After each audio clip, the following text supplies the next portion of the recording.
ఒకసారి ఏం జరిగిందంటే 2004లో కాంగ్రెస్ పార్టీతో బీఆర్ఎస్ పార్టీ ఎన్నికల పొత్తు కుదుర్చుకుంది. ఎన్నికల పొత్తు కుదుర్చుకొని ఎన్నికల్లో గెలిచింది. ఎన్నికల్లో గెలిచిన తర్వాత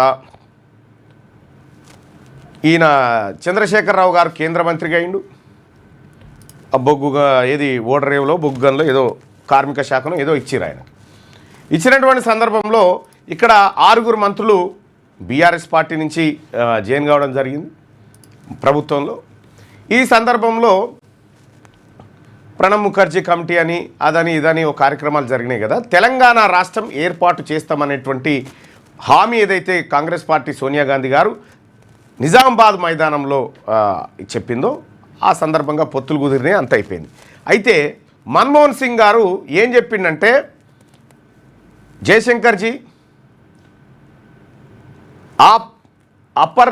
ఏది రాజ్యసభలో మీరు కనుక ఉంటే మీ వాయిస్ని బలంగా వినిపించవచ్చు, రికార్డులో ఎస్టాబ్లిష్ చేయొచ్చు అనేటువంటి మాట ఆయన చెప్పిండు.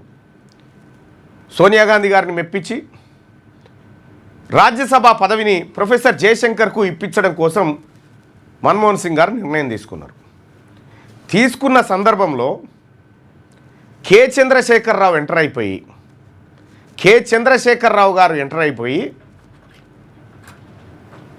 ఆయనకు రాజ్యసభ ఇస్తే, ఆయన ఢిల్లీ వేదికగా చట్టసభల్లో వాయిస్ వినిపిస్తే నన్నెవడు పట్టించుకుంటాడు అనే ఉద్దేశంతో యూపీఏ పొత్తులో భాగంగా ఆ రాజ్యసభ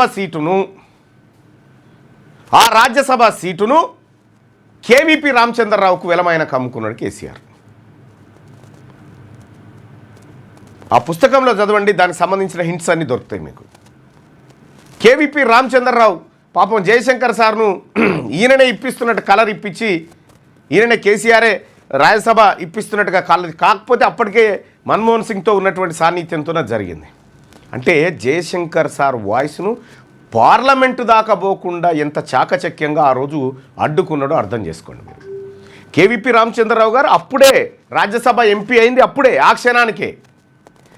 కేసీఆర్ గారు ఇది అమ్ముకోవడంతో కేవీపీ కొనుక్కున్నాడు.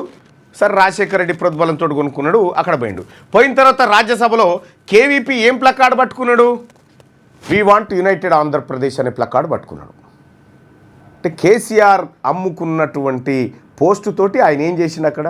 అదే జయశంకర్ సార్ చట్టసభలో ఉండి ఉంటే ఇలా పరిస్థితులు ఎట్లా ఉండేది?